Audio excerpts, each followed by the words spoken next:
Saudaraku yang dimuliakan Allah, jangan fitnah ulama, jangan caci maki ulama. Luar biasa mereka. Mereka tuh luar biasa. Kalau Ustadz Somad biasa di luar. Lalu kemudian bagaimana kehebatan mereka? Ulama-ulama itu tak pernah suaranya keras dan kasar. Suatu ketika murid-murid karena guru tidak ada, biasalah murid-murid yang agak sedikit nakal memainkan roti. Roti habis dimakan, sisanya sedikit, lempar dikit. Biasa main-main roti. Tiba-tiba Habib Omar bin Hafiz melihat santri main roti. Apakah Habib berkata, "Hei penghuni neraka jahanam, hei jangan main-main." Habib Omar bin Hafiz mengambil roti itu satu persatu, lalu kemudian dimakannya roti itu. Dengan tenang dimakannya roti itu. Orang yang berjumpa dengan Nabi Muhammad SAW itu, yang mengalir darah Nabi dalamnya. Imam Syafi'i berjalan di atas muka bumi.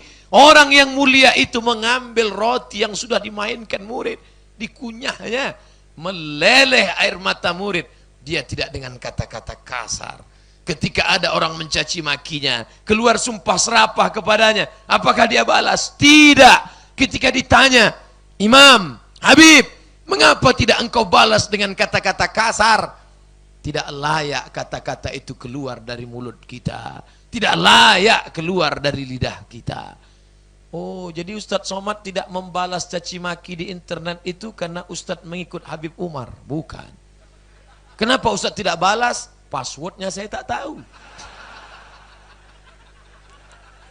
Saya belum selevel dengan sendalnya Habib Omar bin Hafiz. Jauh di bawah. Dengan murid-muridnya saja pun tidak setara. Apalagi dengan guru yang agung dan mulia. Kita hanya baru bisa semajlis dengan mereka. Itu pun ketika berada di depan mereka, mulut terkunci tak keluar kata-kata. Kapan itu? Bulan 10 yang lalu di Masjid Istiqlal. Berikut ini mari kita dengarkan tausiah yang akan disampaikan oleh Al-Mukarram Haji Abdul Somad LCMA. Sampai ke atas mimbar menggetar, tak tahu entah apa yang mau dikatakan. Akhirnya saya hanya mengucapkan Assalamualaikum, Alhamdulillah, salawat, cerita sedikit. Saya pun turun, dikomen oleh sahabat-sahabat, betapa tawaduknya Ustadz Somad. Tidak mau dia ceramah di depan Habib. Dalam hati saya, bukan tawaduk mas bro. Inilah, gak bisa dia membedakan mana orang tawaduk, mana orang pucat.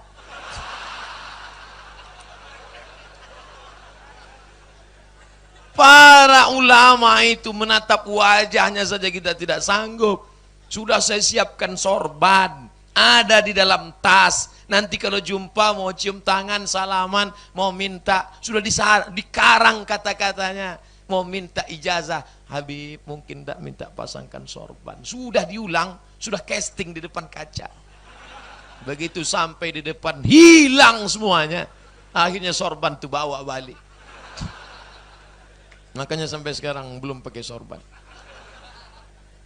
Begitulah para ulama, hebah, wibawa mereka, segan dengan Ustadz Somad. Ada orang segan? Mana ada. Begitu jumpa Ustadz, Ustadz, ada orang segan. 2 kali, foto 5 kali, salam pun tidak.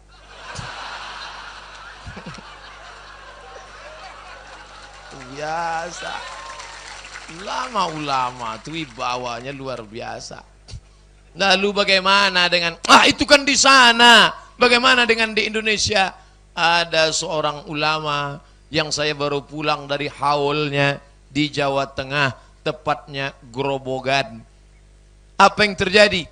Beliau ketika Kiai Haji Hashim Asy'ari, pendiri Nahdlatul Ulama, membuat pesantren di Tebu Ireng, tempatnya sarang perampok, penjahat, peminum khamar, pezina. Di situ didirikannya pondok pesantren. Setiap kiai mau ke masjid, mereka letakkan duri, sampah, batu, kotoran. Datanglah Kiai Hasan membuang sampah-sampah itu. Namanya Kiai Hasan Anwar. Setiap dia lihat sampah, dia buang. Itu saja kerja dia, membuang sampah kotoran yang menghalangi ulama besar Hadratus Syekh Hasyim Asy'ari. Tapi apa yang terjadi, karomah yang diberikan Allah, cucu-cucunya, anak-anaknya menjadi ulama-ulama, penghafal Quran, pondok pesantrennya besar. Kenapa? Karena khidmah kepada pewaris para nabi. Seorang ulama besar bernama Syekh Abdul Raub As-Singkili. Singkili di ujung nama menunjukkan tempat. Singkili artinya singkil, Aceh. Saya insya Allah akan berceramah ke Singkil, Aceh. Belum lagi, saya kasih tahu aja dari sekarang. Kalau ada orang menyebut ujung namanya Al-Hadrami, berarti dari Hadramaut. Al-Yamani, berarti dari Yaman. Al-Misri, berarti dari Mesir. Al-Banjari, dari Banjar. Tapi ini As-Singkili, dari Singkil. Ulama besar, Syekh Abdul Raub As-Singkili, yang menerjemahkan Al-Quran ke bahasa Melayu. Nama kitabnya Terjuman Al-Mustafid. Inilah dia orangnya, Syekh Abdul Raub As-Singkili. Datang muridnya belajar ke Singkil Aceh. Tiba-tiba ini ulama makan sirih, tepak sirih, jatuh ke tempat kotoran. Yang menulis buku ini Hawas Abdullah dari Kalimantan Barat. Buku itu saya baca ketika saya SMP. Jatuh tepak sirih itu ke dalam tempat WC yang kotor dan bau. Murid-murid yang lain begitu nampak jatuh, cabut semuanya. Tapi si Pono murid ini tidak. Dia masuk ke dalam, dia ambil, dia bersihkan, dia cuci dari tempat najis, kotor, bau itu. Setelah itu dia berikan kepada Tuan Guru Syekh Abdul Raub As-Singkili. Syekh Abdul Raub, ini ambillah. Apa kata Syekh Abdul Raub? Muridku, dimanapun kau bicara, maka yang bicara adalah lidahmu, tapi kata-kata yang keluar adalah kata-kata aku. Apa yang terjadi? Murid ini sekarang nama majlis terbesar. Murid itu bernama Syekh Burhanuddin Ulakan dari Pariaman, Sumatera Barat. Sampai hari ini ziarah terbesar di Sumatera Barat adalah Basapa hari Rabu pada bulan Safar di makam Syekh Burhanuddin Ulakan. Kalau tak percaya, cari di internet.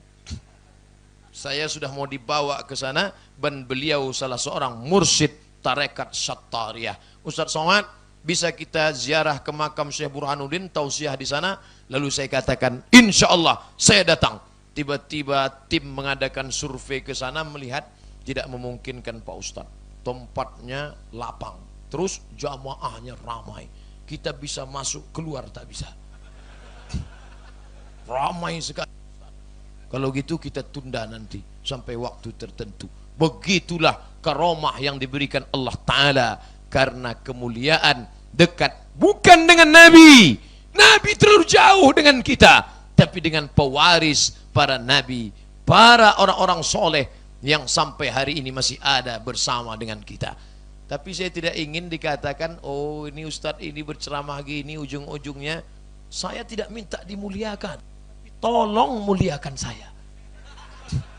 Saya tidak minta dihormati, tapi tolong hormati saya. Tidak, saya hanya ingin mengajak, mari kita muliakan habaib, mari kita muliakan ulama, mari kita muliakan semuanya.